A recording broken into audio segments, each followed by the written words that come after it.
everybody, and welcome to the course, and welcome to the first bonus quiz here on 1.1. It's 3 points, which means there's 3 questions. And the first question is a translate to an algebraic expression. In other words, what they want us to do is to rewrite this, to mathematize it, to change it into algebra, or in this case, arithmetic. Notice here that there's a sub instruction. They want us to type the percent as a decimal. Now, we need to pay attention to that because MathXL is very picky about how they want the answers submitted. And if they want a decimal, anything else is going to be wrong. So my first move is to change this to a decimal. Now, I know many of you are rusty, and some of you may have forgotten that rule about 2 places to the left or 2 places to the right. I think it's more important to actually look at the foundations of the rule and this symbol itself. If you say it out loud, you get percent. And the key word there is it's Latin. It's from percentum, and everybody knows there's 100 cents and a dollar. Cent means 100, and per means divide. And so this symbol means literally 2 things. Percent means divide by 100, and so I can replace that symbol by what it's equal to. The per, that is the division, and by 100. Por ciento in Spanish, from the root in Latin per centum. And so the net effect, though, of dividing anything by 100 is to move the decimal 2 places to the left. And so, in fact, that's the origin of the rule. When you divide by 100, you move a decimal 2 places to the left, so it goes from here to here, and we end up with this. And, let me just show you one other thing that I think is pretty cool. Maybe you've seen the per mil symbol. Here is that. And that would be divide by 1,000 per mil. So if you ever see that, that's what that's all about, per mil.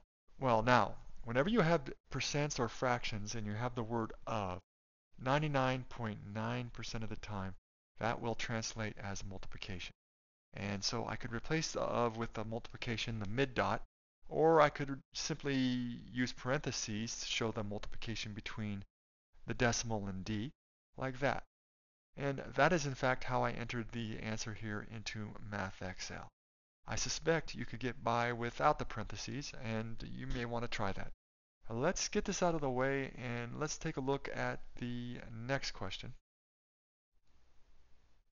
Well, if that first problem dealt with the fundamentals of word problems, the first translations involved in them, this second problem is even more fundamental. It is central to the course. It's where we first get introduced to the idea of order of operations. They're asking us to evaluate the expression for the values provided, and I'm going to make this large in a second here.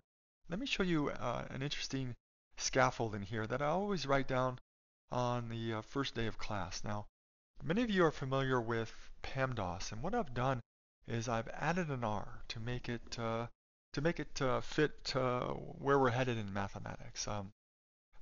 This is an acronym. If you have never heard of PEMDAS before, PEMDAS and PERMDAS are both acronyms, and it would read classically, please excuse my dear Aunt Sally, and with the R it reads, please excuse really my dear Aunt Sally. Now the scaffolding, as I've written here, is a skeleton, a philosophical skeleton for our course, and a way to where to anchor your thinking about algebra, a foundational, fundamental structure. The idea here is that these are inverse operations. That addition does subtraction, subtraction does addition, and so true with multiplication and division. And of course, it made no sense to have a lone e up here for exponentiation. There is an operation which undoes exponentiation, and it's taking a root.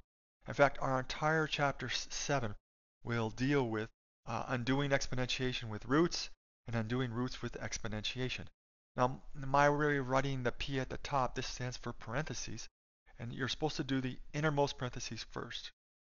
That's the origin of this structure, PERMDAS, and I'm going to evoke it here in this problem, number 2 on the quiz.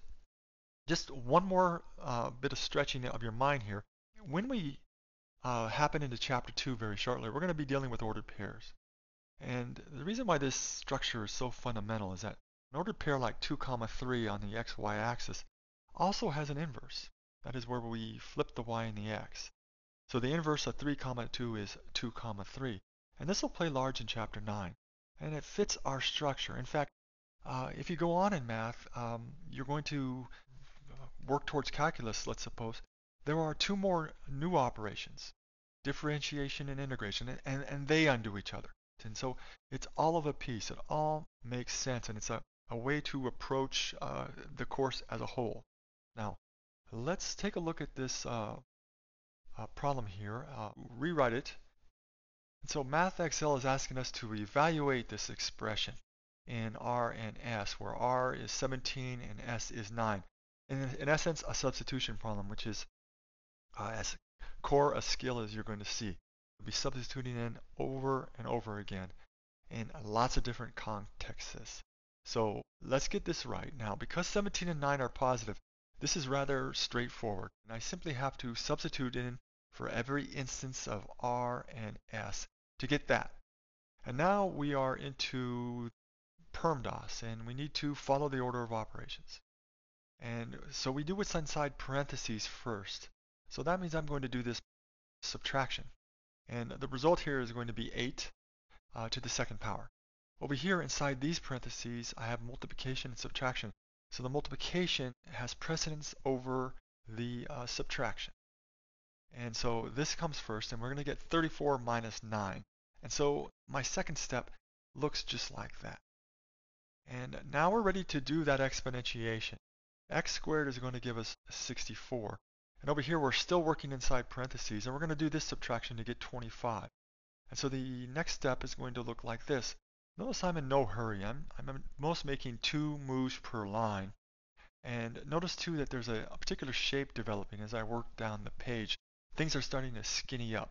Now, 64 minus 50, I believe. That's what comes next. The multiplication has precedence over the subtraction. And so once again, we slim down even more, and then we can do that subtraction. And I'm sure you can in your head, and you get a 14. And so the point here is I didn't answer jump. I didn't try and go from here to here, let's say. I took my time. There's no rush. And I worked it step by step. And you know you're doing these right if you get this classic funnel where the answer pops out of the bottom. So that's the answer that I want to insert into MathXL and get on to the next question.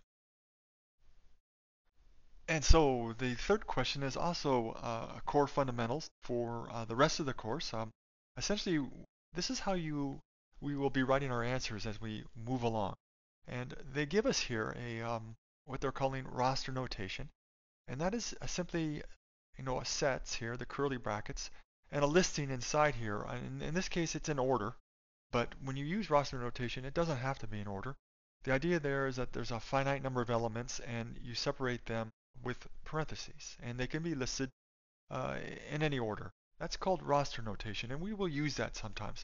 More frequently, we will use what's called set builder notation, and that allows us to write answers that involve huge sets of numbers, even an infinite number of answers to problems. And so that's what this problem asks us to do, to take this roster notation and to write it in set builder notation. And they give us the set builder notation and ask us to just finish it. And so here's what they've given us, and I'll read it the way it's supposed to be read. Set of all x such that x is a whole number. And this is my way of writing whole numbers to remind everyone that whole numbers include 0. So I write the O like a 0. So the set of all x is such that x is a whole number less than or equal to what here? And so you look at this and you see that these are all whole numbers, and it includes everything up to and 6. So everything less than or equal to 6. And so really that's all they're asking us to do here, is to backfill this here with a 6. And that would be in what we call a set builder notation. The set of all x such that x, and then the description and the closing parentheses. So we will be writing our answers in chapter 4 that way quite often. And so the answer here is 6, and I am good to go and submit. And we got them all correct. So I hope you had just as much success. I do have the settings toggled to give you 2 chances. Most of them only allow 1 chance. So I'm asking you to get off to a good start here, and that's why the double chance. So good luck with it.